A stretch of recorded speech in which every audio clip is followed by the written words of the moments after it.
북핵 위기 속에서 이뤄진 문재인 대통령의 첫 러시아 순방이 마무리된 가운데 정치권의 반응이 엇갈렸습니다. 여당은 호평을 쏟아내며 긍정적으로 평가하는 반면 야권은 평가절하에 나섰습니다. 전문가 세 분 나오셨습니다. 이현종 문화일보 논설위원, 최진봉 성공회대 교수, 그리고 서정욱 변호사 나오셨습니다. 어서 오세요. 네, 안녕하세요. 네, 문재인 대통령의 북핵 해법 찾기. 여야 반응은 이렇게 달랐습니다. 주제어 보시죠.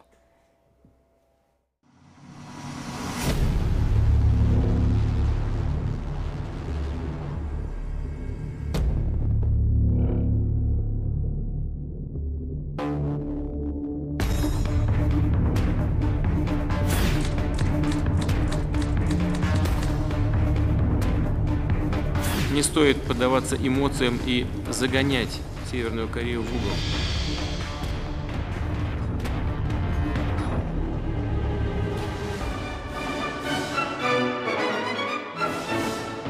북한의 제6차 핵 실험을 강력히 비판했습니다. 북한 핵 미사일 문제를 조속히 해결하는데 전략적 소통과 협력을 더욱 강화해 나가기로 했습니다. 문재인 대통령의 신국방 정책은 대한민국에게 대륙으로 향해 가는 새로운 기회를 열 것이며 북한의 변화를 이끌어내는 소중한 마중물 역할을 할 것이라 기대가 됩니다. 소중한 마중물 역할을 할 것이라 기대가 됩니다.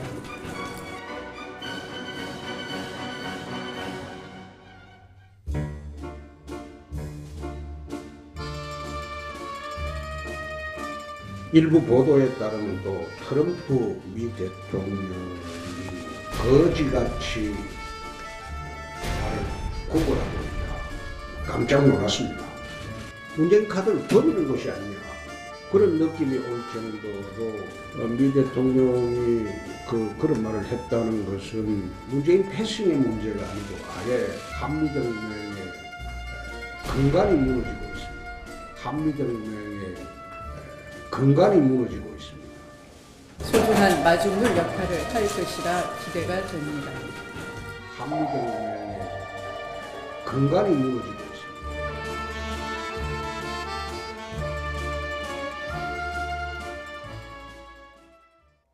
네, 거의 180도 다른 여야의 시각 분석을 좀 해보도록 하겠습니다. 이현종 의원님, 네. 마중물이다. 아니면 홍준표 대표가 조금 전에 영상에 안 나왔지만 문재인 디스카드, 그러니까 버리기다라고까지 표현을 했는데 이 사이에 좀 진실이 있겠죠? 일단 뭐 두 분 다 말씀이 조금 과하신 것 같아요. 예. 일단 지금 추미애 대표의 말씀 보면 이번 사실은 이제 블라디보스토크 회담은 동반경제 포럼이라고. 예. 그 러시아가 사실 극동지역 개발을 위해서 만든 이제 포럼입니다. 원래 3회째인데 사실 극동지역이 굉장히 지금 낙후돼 있고 또 개발 자체가 이루어지지 않는데 이미 전 정권부터 사실은 우리가 북방 정책 등의 극동 개발을 많이 해왔는데 실질적인 경제적인 이득은 크게 없습니다. 왜냐하면 결국 이 북한을 통과하지 않고서는 사실 이게 뭐 가스라든지 석탄이라든지 이거 자체가 예. 제대로 이룰 수 없기 때문에 지난 정부에서도 여러 번 추진했지만 사실은 그렇게 큰 성과를 거두지 못했거든요. 그리고 이번 회담 같은 경우도 사실은 문재인 대통령이 가서 이제 여러 가지 경제적인 것들은 했지만 실제 우리가 지금 북핵 문제에서 큰 어떤 러시아의 어떤 그 전향적인 입장 이런 것들을 좀 받아내지 못했습니다. 예. 그렇기 때문에 조금 성과 자체가 크게 없다라고 저는 뭐 보여지고 또 지금 홍준표 대표의 입장도 보면 결국 우리가 지금 안보는 초당적이라는 이야기를 하지 않습니까? 예. 즉 물론 지금 다들 보도 자체도 부인하고 있지만 외국 대통령이 우리 대통령을 그렇게 비난한 것을 오히려 더 사실 어떤 면에서 보면 이 비난하고 있는 이런 어떤 형국이 되다 보니까 결국 이제 아무리 야당 대표지만 그래도 우리가 국익과 국격이 있는 그런 거 아니겠습니까? 그러면서 보치 본다면 오히려 문재인 대통령이 이렇게 비난하는 것 자체가 과연 우리 국익에 얼마나 도움이 되는지 다시 한번 좀 생각을 해봐야 될 것 같습니다. 러시아 순방에 대한 평가는 여야 간에 엇갈릴 수 있지만 러시아 순방을 통해서 문재인 대통령이 북핵 해법 기조에 대해서는 본인의 의사를 좀 분명히 했다. 이렇게 볼 수 있겠죠. 그렇죠. 그러니까 제재를 강하게 해야 된다는 것이고요. 사실은 지금 이제 원유 공급을 중단해달라고 러시아에 부탁을 했는데 물론 예. 푸틴은 거기 거절을 했습니다. 어느 정도 예상된 얘기였고요. 예. 오늘 뭐 이번에 만나서 그게 완전히 해결될 거라고 거의 기대를 안 했을 겁니다. 왜냐하면 중국과 러시아는 지금도 원유 공급 중단을 거부하고 있는 상황이고요. 뭐 러시아는 뭐 회담에서 그런 얘기까지 했어요. 우리가 주는 건 별로 많지 않다. 보통 중국이 1년에 한 100만 톤 정도의 원유를 공급하고 있고요. 러시아 같은 경우는 30에서 40만 톤 정도 1년에 공급하고 있어서 본인들보다 중국이 먼저 해야 된다 이런 식으로 떠넘기기 전략을 했는데 그런 부분에 있어서는 시간이 좀 필요할 것 같아요. 그리고 지금 유엔 안보리에서 원유 공급 차단과 그다음에 외국에 있는 북한 노동자들 전부 다 철수시키는 그런 제재법안, 강력한 제재 법안을 지금 회람하고 있는 상황이거든요. 예. 그래서 국제적 공조가 있을 때 변화가 일어나는 거지 우리나라 대통령이 가서 부탁한다고 러시아가 금방 돌아설 그런 상황은 아니었다고 보고 다만 예. 대통령 입장에서 당연히 뭐 어떤 결과가 나오든 우리나라의 요구사항을 전달해야 할 필요가 있었다라고 보여지고 다른 것보다 주호영 원내대표가 그런 얘기를 했어요. 어쨌든 이번에 취임한 지 4개월 만에 가장 먼저 예전 역대 대통령 중 가장 먼저 러시아를 방문했고 예. 전략적 동반자 관계를 만든 것은 박수 받을 만하다라고 예. 하는 얘기를 했는데 어쨌든 러시아와 관계를 개선하고 좀 더 발전적인 관계로 나아가는데 주춧돌을 놨다는 점에서는 의미가 있다고 보여집니다. 예. 문 대통령이 밝힌 북핵 해법 기조, 그러니까 제재를 강화해야 한다. 지금은 대화할 때가 아니다. 이 부분에 대해서 진보 진영에서는 상당한 섭섭함을 드러내고 있는 것 같습니다. 정의당의 얘기 들어보시죠. 어제 러시아를 방문한 문재인 대통령은 푸틴 대통령을 만나 북한에 대한 제재와 압박을 강화해야 한다. 북한에 대한 석유 공급도 중단해달라고 요청했습니다. 이에 푸틴 대통령은 북한 핵 문제는 대화와 협상으로 해결되어야 한다. 북한의 민간 피해까지도 불사하겠다는 인권 변호사 출신의 우리 대통령을 푸틴이 반대하고 나선 것입니다. 미국의 요구에 속수무책으로 끌려가는 이 정부는 이제 트럼프 대통령의 푸들로 전락했습니다. 문재인 정부 대북 정책 전환 결단에 우리 보수층이 좀 힘을 보태 주었으면 좋겠습니다. 진보 진영에서 그렇게 반대하던 사드를 어제 배치 완료를 했고요. 또 북한에 대해서 더 이상 대화할 때가 아니다라고 푸틴 대통령을 만나서도 또 북한으로 가는 원유관을 폐쇄하자 이런 발언들을 듣고 진보 진영은 문재인 정권이 진보를 버렸다라고 생각할 수 있을 것 같습니다. 대승적으로 우리 보수 진영이 이 전환된 정책을 문재인 정부가 지속적으로 이어갈 수 있도록 지금은 힘을 실어줘야 할 때다. 네, 상당히 좀 기이한 현상이 벌어졌습니다. 그러니까 문재인 대통령의 대북해법에 대해서 진보 진영에서는 극렬하게 비판을 하고 또 보수 쪽에서는 오히려 지지를 해야 된다 이런 얘기가 나왔거든요. 그렇죠. 이게 제가 보기에 뭐 보수에서 지지하는 거는 이해가 되는데 예. 저는 이게 진보에서 반대하는 것까지는 이해가 돼요. 사드에 대해서 누구나 찬반이 있을 수 있는데 그러니까 이게 반대가 너무 지나친 것 같아요.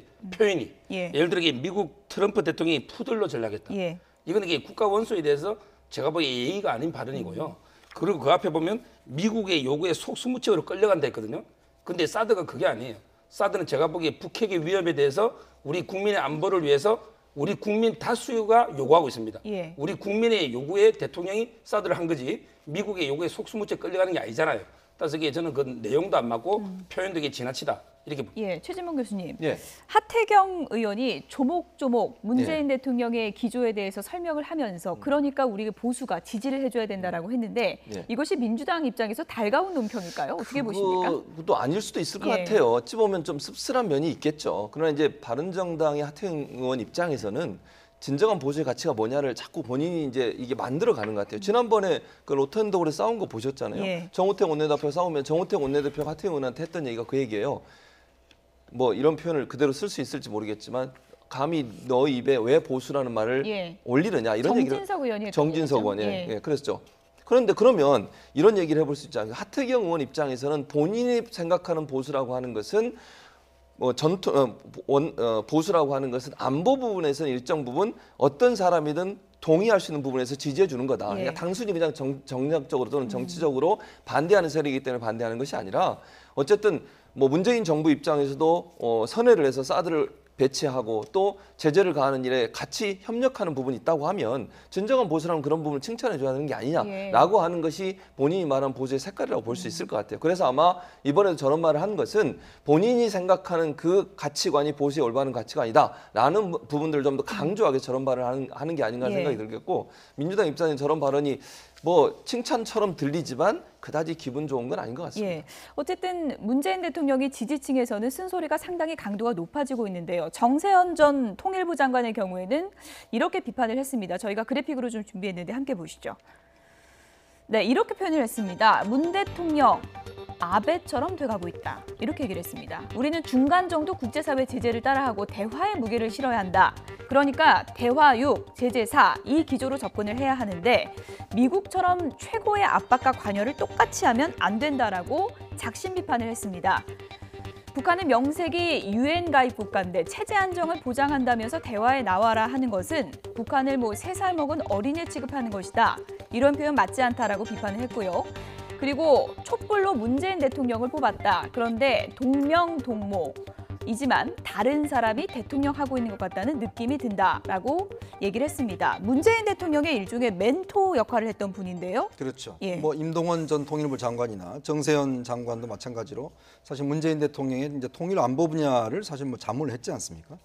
근데 이제 말씀하신 거 보면 거의 이제는 좀 사이가 멀어진 것 같은 그런 느낌. 어떻게 대통령한테 아베와 같다라는 이야기를 할 수 있을지. 아까 김종대 의원이 푸들 같은 이야기다 했지만 이거는 저는 대통령에 대한 정말 그동안 자문을 했던 분으로서 과연 할 수 있는 이야기인지 한번 되묻고 싶습니다. 예. 그리고 지금 정세현 전 장관이 보면 물론 햇볕론자이긴 하지만 그러나 지금의 북한이 이미 핵을 가진 상황에서 북한이 과연 똑같은 우리 조건에서 지금 대화를 할 수 있습니까?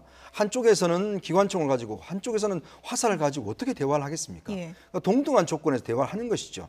그렇다고 한다면 지금 무조건적인 대화에 방점을 한다는 것은 제가 볼 때 시대착오적인 생각이 아닌가.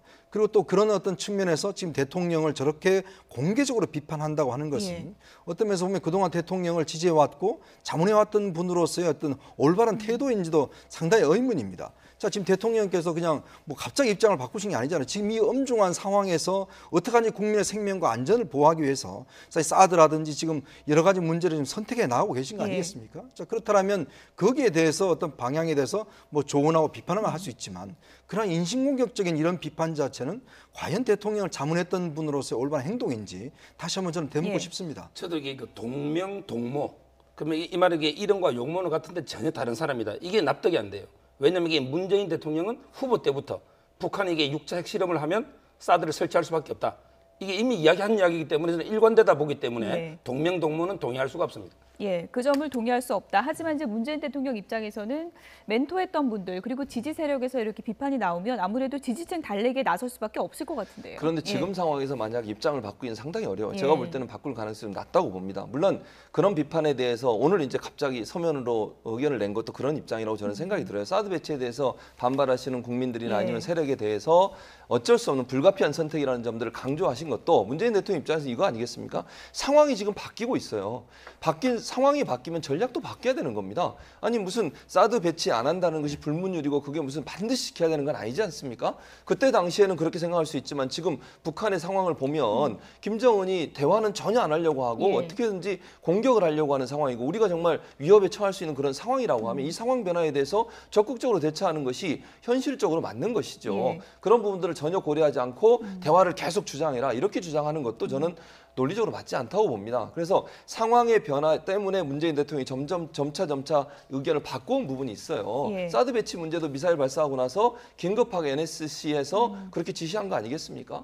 북한의 저런 태도를 도저히 그냥 두고는 볼 수 없는 상황이라는 것이 현실 인식이고 그것이 국민적으로 공감대를 얻는다고 저는 생각을 해요. 그렇다고 하면 정세현 전 장관 이런 분들이 저렇게 말씀하시는 것은 문재인 대통령이 그렇게 결단할 수밖에 없는 상황에 대해서 또 바뀌어진 현실에 대한 고려 없이 원칙론적으로 말씀하신 것이기 때문에 상당히 정부로서는 부담이 되는 발언이라고 볼 수 있겠습니다. 예, 어쨌든 오늘 청와대 앞에서 사드 반대 시위까지 열렸고요. 이 사드 배치 반대하는 분들은 문재인 대통령이 입장을 바꾼 것이다, 약속을 어겼다 이렇게 주장을 하고 있는데 이건 어떻게 받아들여야 될까요? 물론 이제 문재인 대통령이 후보 시절에 일단 사드에 대해 상당히 부정적으로 이야기를 했었고 또 이제 절차 문제에 대해서 이제 국회 비준과 또 환경 영향 평가 등등을 이야기를 했었죠.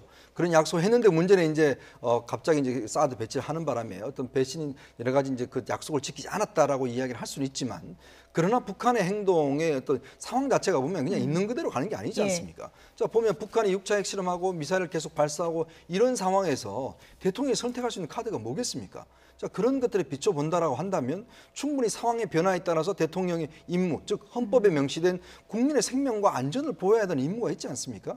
저는 그렇기 때문에 대통령이 불가피한 선택이라고 보고 그런 것들 대통령이 결단을 했는데 이 문제에 대해서 지금 반대 단체들이 지금 계속 주장한다는 것은 이거는 뭐 북한 핵에 대해서 그냥 가져가자는 이야기인지 그런 점에 상당히 좀 의아스러운 측면이 있습니다. 예, 어쨌든 청와대에서는 문재인 대통령이 오락가락한 적이 없다. 후보 때부터 일관된 입장을 밝혔다고 이제 설명을 했는데요. 문재인 대통령이 후보 당시에 YTN에 출연해서 사드 배치 문제에 대해서 이렇게 답을 했습니다. 다시 한번 좀 들어보시죠. 우리가 궁극적으로 실현해야 되는 것은 북한 핵의 폐기거든요. 사드는 이 북한 핵에 대한 일종의 방어 무기입니다. 그것을 이제 다음 정부로 이렇게 결정을 넘겨주면 다음 정부가 그것을 여러 가지 그 외교적인 카드로 그렇게 이제 활용할 수 있다는 것인데 우선은 만약에 북한이 지금처럼 이 한반도 비핵화라는 이 원칙에 계속 위반되는 행동을 하면서 핵 도발을 계속해 나간다. 그러면 우리로서는 사드 배치가 불가피할 수가 있는 것이죠. 안보도 지키고 또 우리 경제에 관한 국익도 지켜내는 두 가지를 다 잡는 결정을 해내겠다. 네, 지금 와서 들으니까 저 대목이 상당히 좀 의미심장하게 들리는데요. 그러니까 핵 도발을 계속할 때에는 불가피하다 이런 입장을 후보 때 밝힌 거죠. 그렇죠. 그래서 제가 조금 전에 말한 것처럼 아주 이게 입장이 바뀐 게 아니고 왜냐하면 북한이 6차 핵 실험을 하면 불가피하다 사드 배치가 저는 이게 일관된 입장이라고 보는 거고요. 그리고 이제 사드 배치에 대해서 뭐 지금 이게 아마 문재인 대통령 입장에서는 상당히 좀 이게 어떤 곤혹스러운 왜냐하면 이게 주 지지층이 결사 반대하고 있기 때문에 이런 입장이지만 그러나 이게 국민의 다수가 원하고 또 이게 북핵 위험이 고조되고 있는 상태에서 불가피한 선택이라고 봅니다. 문재인 대통령이 오늘 밤에 좀 늦게 고심 끝에 서면 형태로 입장을 발표하지 않았습니까?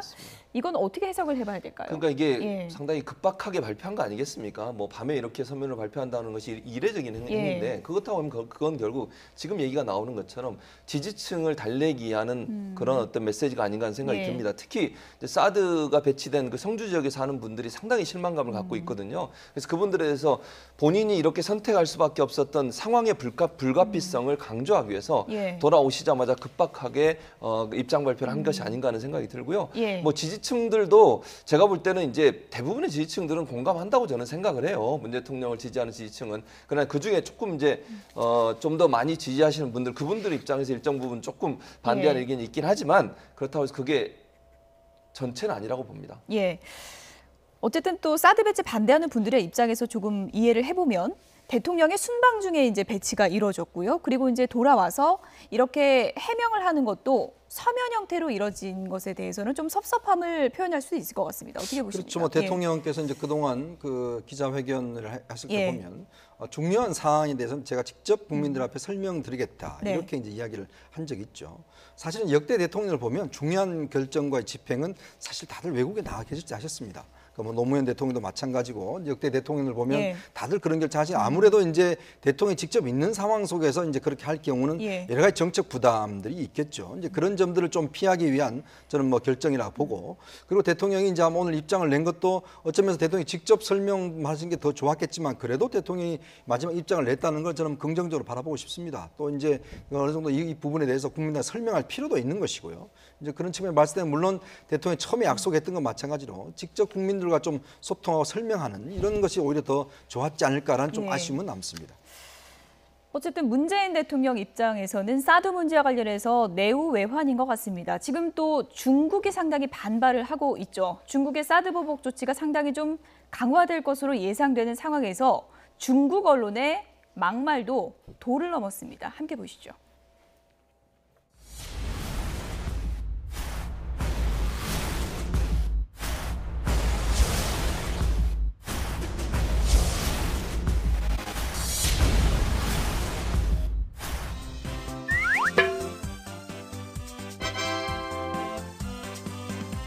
이셀라 사이바리아균은 gin체에서 발생되는 유산균이 저온발효 유산균인데요. 항암이나 항염에 탁월한 효과가 있는 유산균으로 알려져 있습니다.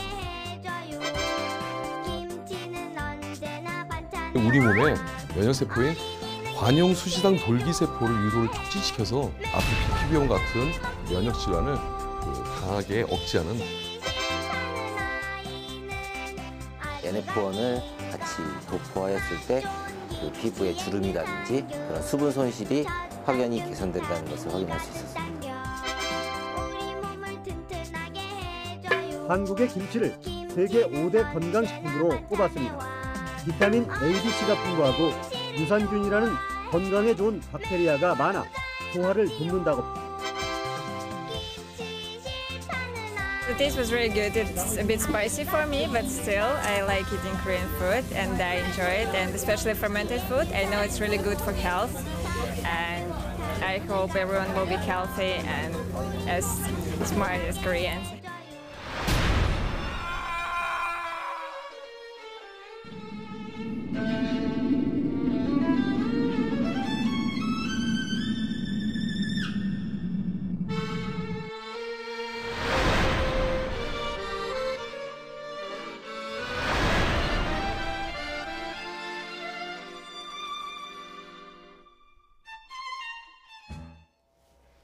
네, 지금 영상 보고 있는데 이현종 의원님이 화가 많이 나신 것 같습니다. 김치 건드리면 한국 사람들 화나잖아요. 아니 그러니까 예. 이게 지금 한국시보라는 데가 그 인민일보의 자매지입니다. 예. 사실은 이제 정부 기관지인데 좀 공식적으로 할 수 없는 좀 험한 이야기를 주로 이제 한국시보를 통해서 그동안 해왔거든요. 근데 이건 좀 해도 너무한 이야기가 아닌가 싶습니다. 이거는 뭐 우리 대통령에 대한 비난, 또 우리 국민들에 대한 비난이라고 예. 저는 보여지거든요. 여기 뭐 이야기를 보면 뭐 사드는 악성 종양이다. 사드 배치 지지하는 보수주자들은 김치만 먹어서 멍청해진 것이다. 또 이렇게 뭐 사드 배치 완료 순간 한국은 북핵위기와 강대국 간의 다툼에서 개구리 밥이 될 것이다. 이거는 뭐 언론이라고 도저히 할 수 없을 정도로 일방적 비난인데, 그러니까 이게 지금 중국이 정말 해도 너무하는 지금 도를 넘고 있는 것이 아닌가. 예. 그리고 좀 어떤 면에서 보면 이 사드 문제에 대해서 이제 이 중국의 대처한 걸 보면 좀 중국의 어떤 실체, 민낯 이걸 좀 저실히 보여준 것이 아닌가라는 좀 저는 생각이 듭니다. 이게 김치가요, 세계 유네스코가 인정한 인류 무형 문화유산입니다. 네. 그렇게 인류, 그러니까 전체 세계가 문화유산으로 지정한 음식에 대해서 저렇게 평가절하하는 발언을 하는 황구시보가 그냥 관영 매체라 그런 거예요. 저게 언론이면 저렇게 하겠습니까? 그 뭐 정부의 입장만 대변하고, 그리고 또 시진핑도 그 부인 영부인 얘기하잖아요. 중국 영부인이 5번 만들었다 3번 실패했다. 그렇죠. 시진핑도 좋아한다. 그럼 시진핑도 멍청입니까? 지금 말이 안 되잖아요. 그러니까 황구시보의 저런 태도는 외교적으로도 말이 안 된다는 생각이 들고요. 또 한 가지는 본인들의 지도자인 시진핑도 좋아하는 김치에 대해서 저렇게 부정적인 얘기를 하면서 우리나라를 깔아뭉개는 저런 듯한 발언을 하는 것은 상당히 잘못된 그런 태도라고 보여집니다. 중국이 그만큼 또 격앙됐다는 얘기 아니겠습니까? 그렇죠. 이게 저는 중국이 좋아하는 그 사자성어 2개로 비판하면 일단 이게 중국의 외교 정책의 기본은 친선 해용입니다. 친선 해용이요? 해용. 해용. 예, 친선 해용. 이 말이 이게 이웃 간의 어떤 나라 설린 관계 이런 건데 과연 이게 우리하고 친선 해용의 관계인지 외교 정책이 맞는지 의문이 들고요. 그다음에 중국인 상대로 소구 중에 가장 좋아하는 말이 역지사지입니다. 이 말이 이게 입장을 바꿔놓고 생각해봐라. 과연 이게 대만이 핵을 개발하고 중국이 방어로 사드를 했는데 우리가 보복한다. 그럼 이게 중국이 어떻게 대응하겠습니까? 저는 이게 두 가지 말로 비판하고 싶어요. 네, 역지사지 그 말이 딱 맞는 사자성어가 아닌가 그런 생각이 드는데, 중국의 뒤질세라 북한도 이런 입장을 내놨습니다. 함께 보시죠.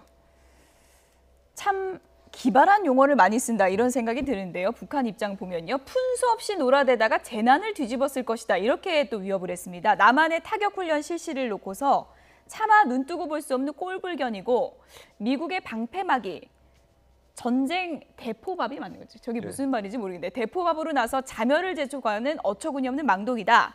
또 수소탄 시험 성공 의미를 직시하고 경고망동을 멈춰라라고 이제 주장을 했습니다.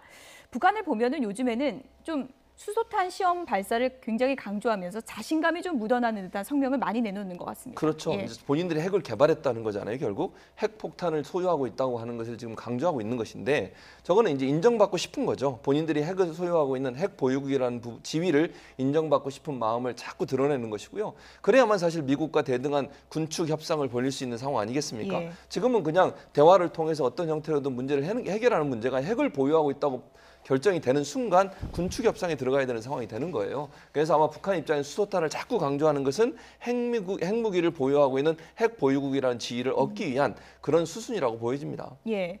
어쨌든 북핵 위기가 고조되는 가운데 문재인 대통령이 사드 임시 배치를 완료하는 결정을 내렸고요. 그리고 이제 자유한국당에서도 늦었지만 잘한 조치다 이런 입장을 공식적으로 내놓기도 했는데요. 정우택 원내대표가 오늘은 이런 얘기를 했습니다. 들어보시죠. 집권 여당이라는 데서 아직도 사드 배치 반대라는 이런 당론을 그대로 유지하고 있는 것은 저는 이것은 집권 여당이 국민에게 대해서 코미디를 하고 있다. 오늘 당장 민주당의 사드 반대 특위 해체해 주시기 바랍니다. 또 성주 사드 배치 부지까지 내려가서 괴상한 가발을 쓰고 또 사드 전자파가 내 몸에 튀겨져라는 이런 노래를 부른 의원들, 저는 이 괴담 선동에 대한 책임을 반드시 묻고 민주당에서는 징계해야 된다고 생각합니다. 네, 사 변호사님. 그러니까 사드 임시 배치는 완료가 됐지만 그간에 이제 사드 괴담을 퍼뜨렸다거나 반대 이렇게 움직임을 적극적으로 한 것에 대해서는 정리를 할 필요가 있지 않나 이런 주장인데요. 어떻게 보십니까? 그쪽에 제가 보기에 표현은 약간 좀 거칠지만 예. 저는 이게 일리가 있다 봐요. 왜냐하면 이게 제가 안보에서 가장 경계할 게 3개입니다. 바로 이게 안보 포퓰리즘, 예. 그다음에 안보 아마추어리즘, 그다음에 마지막에 안보 괴담이에요. 예. 제가 보기에 사드 전자파 이거는 안보 괴담이고 거기에 대해서는 이게 그 퍼뜨린 분은 반드시 이게 책임을 져야 된다. 우리가 한미 FTA 체결할 때 그때 사실은 한미 FTA 체결에 반대하는 분들이 사실 이걸 체결하면 거의 우리나라 망하는 척을 이야기를 했단 말이죠. 그 뒤에도 보면 뭐 제주 강정 마을이라든지 또 여러 가지 문제에서 사회적 이슈가 나올 때마다 사실은 이걸 하면 우리나라가 다 망하는지 이야기를 했는데 이번 사드 문제도 마찬가지입니다. 사실 이런 문제 같은 경우는 객관적 사실과 예. 과학으로 일단 접근을 해야 되는데 그것도 어떤 면에서 보면 국민적 영향이 큰 국회의원들이 그걸 일일이 따져보지도 않고 사실 공부해보지도 않고 예를 들어서 사드 전자파에 튀겨서 죽는다든지 이런 것들을 노래로 만들어서 사실 국민들 앞에서 했지 않습니까? 자, 그런데 검증 결과 어땠습니까? 사드에 대한 전자파가 과연 국민들의 몸을 튀길 수 있는 만큼 강했나요? 이게 지금 휴대폰의 그 전자파만큼 밖에 안 된다는 게 증명이 됐지 않습니까? 이미 그 전에 괌에서도 이미 측정이 됐습니다. 자, 그런 걸 다 부인하고 국회의원들이 저렇게 국민들 앞에 나서서 자, 이렇습니다. 이거는 그래서 배치하지 말아야 되면 했는데 자, 지금 한번 좀 해명을 좀 해주셨으면 좋겠어요. 그렇게 국민들 앞에 이야기하던 것들 그리고 객관적으로 조사한 것들에 대해서 예. 과연 지금 그분들은 어떻게 설명하고 있는 것인지 더구나 지금 시점에 아무 이야기가 없습니다. 자, 그렇다면 국회의원들이 자신들의 한 행동에 대해서는 저는 최소한 책임을 져야 된다고 봅니다. 예. 그리고 최소한 설명을 하든지 자, 그러면 그때 그 주장과 지금의 상황이 어떻게 달라졌는지는 저는 분명히 밝혀야 된다고 봅니다. 예. 어쨌든 의원들의 입장은 그렇고요. 사드 반대하면 많은 분들이 떠올렸던 분이 방송인 김재동 씨 아니겠습니까? 그렇죠. 예, 김재동 씨는 오늘 성주를 직접 찾아갔다고 그래요? 찾아갔죠. 예. 그래서 이제 그 할머니 할아버님들 또 거기 성주에 사시는 분들을 위로하는 그런 얘기를 했었는데 예. 예를 들면 이런 거죠. 이렇게 우시는 분들 눈물 봐주지 않고 얘기 들어주지 않으면 정부의 존재 이유가 없다.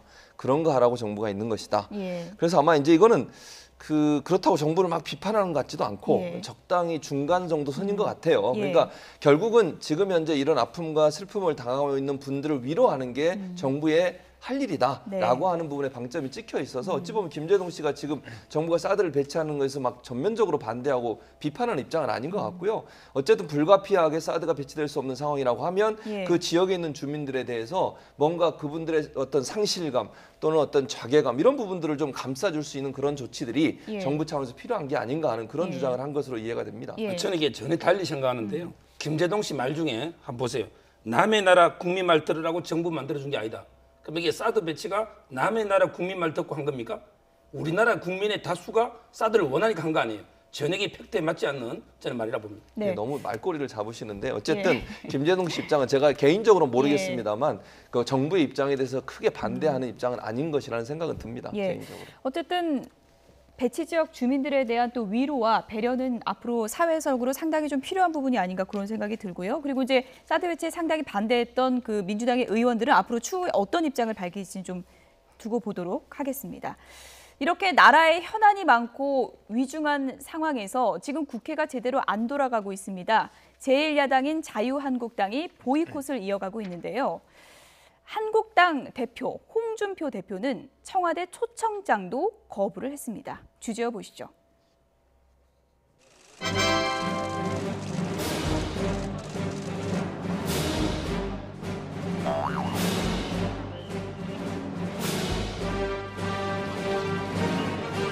대통령 면담도 어려울 뿐만 아니라 비서실장도 나오기가 어렵다. 지나가던 시민들하고도 내리셔서 인사를 하고 들어가셨던 대통령께서 야당, 그것도 제1야당에 우리 의원들 전원이 이렇게 참석을 했는데도 불구하고 소통이 아닌 그동안에 보여주신 소통의 모습을 대단히 유감스럽게 생각을 합니다.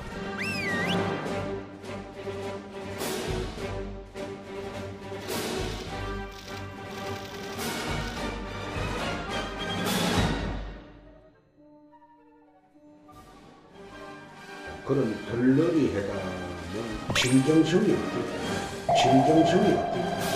참석하지 않겠다. 들러리 시켰다. 그래.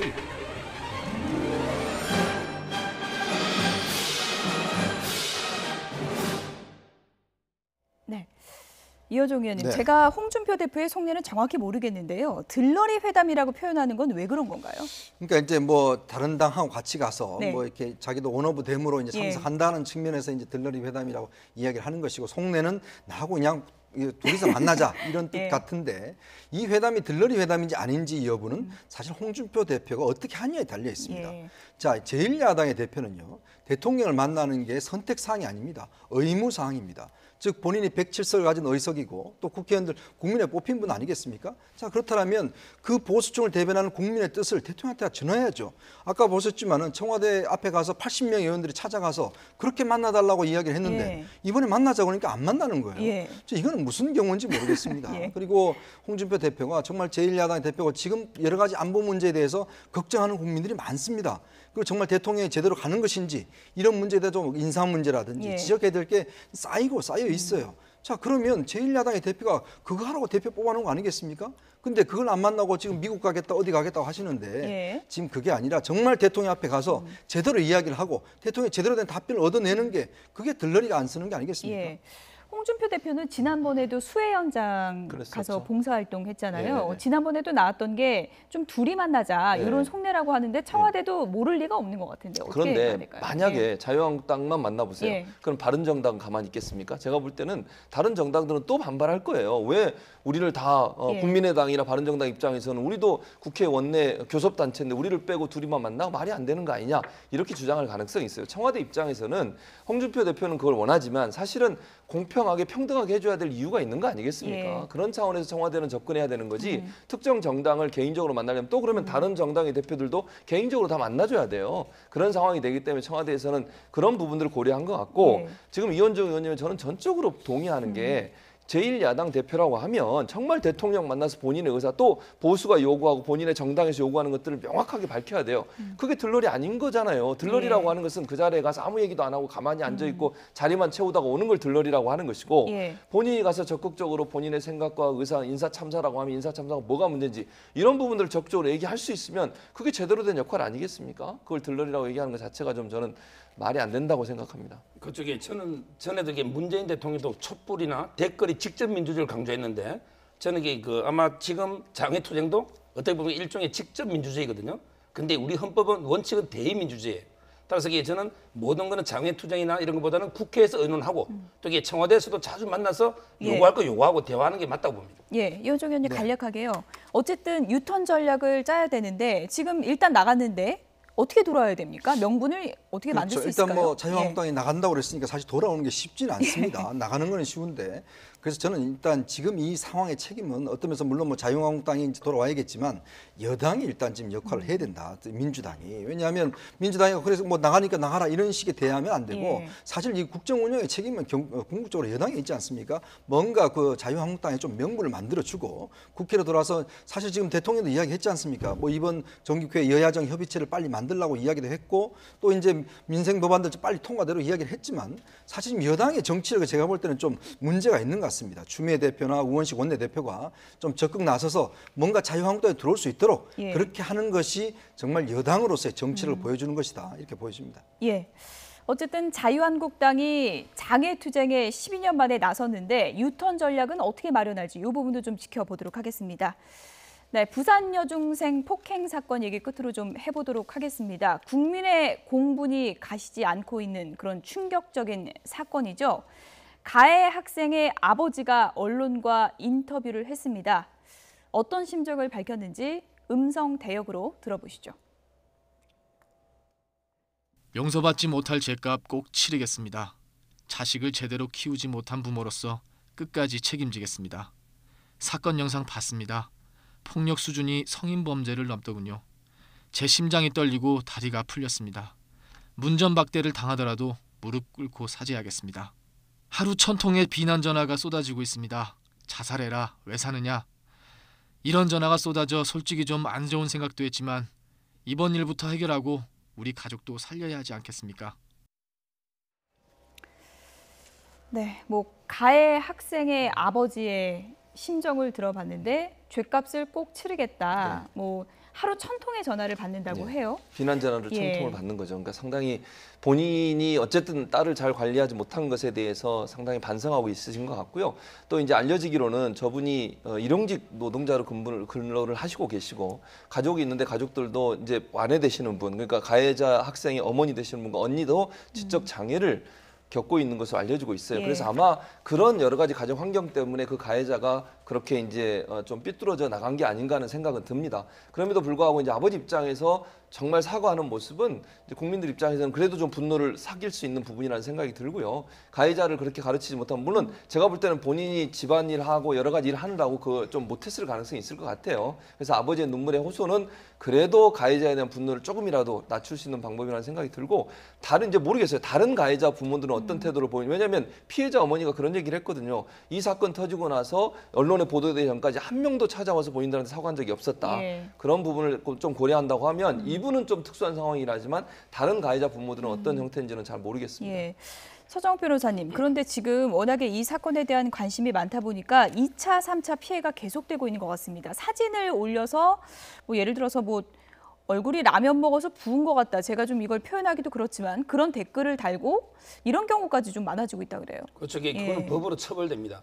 물론 어떤 처벌이 되는 그렇죠. 건가요? 이게 소년법의 68조에 보면 일단 이게 방송사에서 보통 사진 같은 걸 인적 사항을 해서 이게 그 피해자든 가해자든 그러면 이게 1년 이하의 징역에 처하는 거는 언론은 그래 돼 있고요. 그다음에 일반인들이 올리면 그는 이제 그 형법상으로 바로 이게 그 명예훼손하고 모욕죄라는 게 있어요. 예를 들어 이제 그 구체적인 사실을 적시해서 올리면 그는 이게 명예훼손이 되고 진실이라도 명예훼손 됩니다.